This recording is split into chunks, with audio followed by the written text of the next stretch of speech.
GTLB,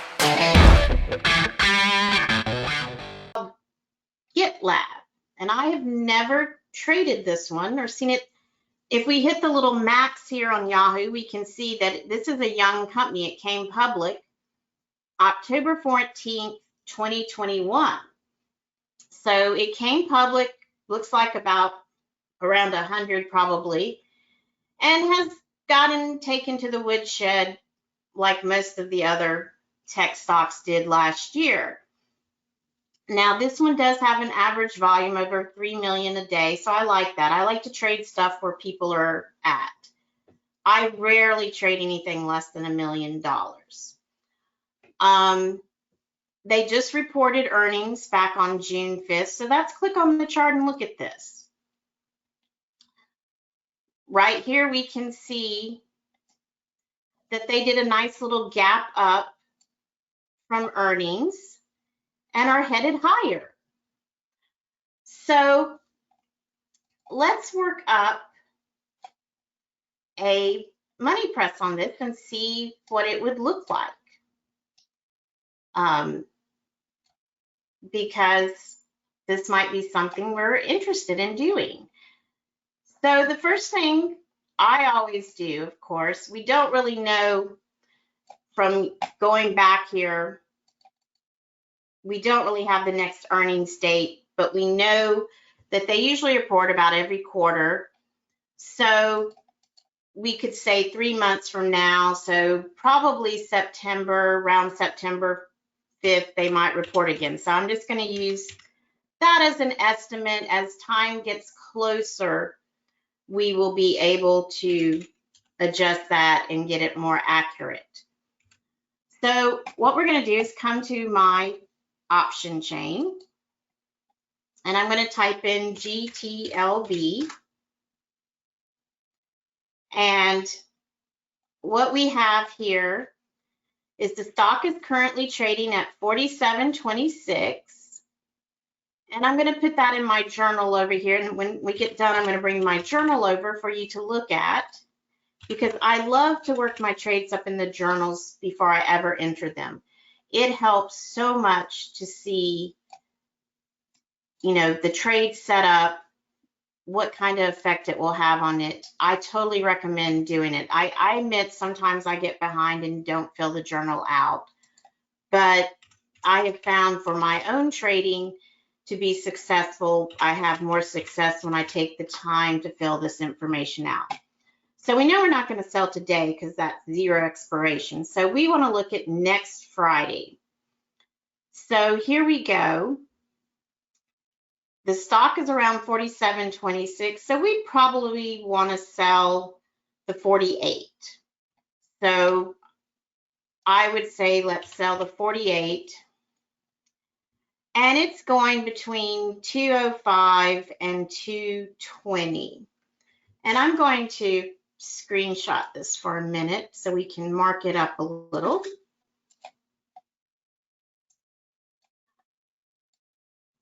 So you can see here, whoops, I want to mark it. We've got the stock right here, 427.26. So I'm going to come down here and do the 48 strike price. And of course, we're selling puts, so we're looking at this side of the option chain. And the bid is 205, the ask is 220. We would probably get, I'm going to guess in the middle, about 210. So I'm going to type that over here in my journal. Now, we always like to try to double what we're going to receive, and that will help us determine what we're going to pay for our protection. So 210 times 2 equals 4.20. So we're willing to spend around 420 for our protection. And I'm going to save this screen so I can add it to the PowerPoint later for y'all, and you can have it and look at it. So now I got to hit my all expiration dates here. So now we're going to scroll down and see what expiration dates we have. Well, we have July 21st and then October. So this one we're going to have to go out a little bit for. So here we go to October. And we were willing to spend around $420. So right here, top of our screen, and I will screenshot this as well. Whoops.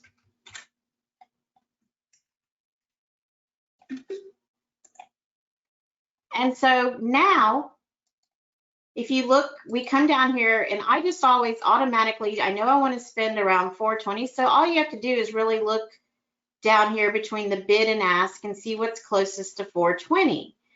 And then I come over here to see what strike price that would be. So in this example, we're going to buy the October 20th. We're getting a lot of time here. This is actually looks like a really good deal. 10/20, it expires. We're going to buy the 42 put for our protection. And we're going to probably have to pay, splitting the difference here between 430 and 470, 4.50. So we now have, and I'm going to bring my journal over. Let me add this to photos, so hopefully it will go. All right, so now I'm going to bring my journal over here. This is my Excel spreadsheet. We do have them on the site. I'll make sure though maybe they enter it again today and for y'all. And I have one little feature that I like that I added, which is sort of my maximum loss and profit. And this is something I kind of wanted to focus on with y'all today, because I read the forum and a lot of people get scared when the stock goes down or they get the shares put to them. But when I work up my trades, like we just did here on GTLB, I now know exactly what to expect for the next week. I forgot to put in 6/1623 for expiration here. We are agreeing to sell the 48 strike here, and someone is going to pay us 2.10 if one contract equals 100 shares, so we're going to bring in $210. And so we've agreed to buy it for $48 a share, the stock. That's why they're paying us $210. Say the stock drops to 47 and the stock gets put to me. I'm actually still buying it at a discount. I mean, I'm a girl. I like to shop. I love deals. So I'm still getting this at a discount of about $1.10 if I get it put to me and the stock's trading at 47 and I sell it.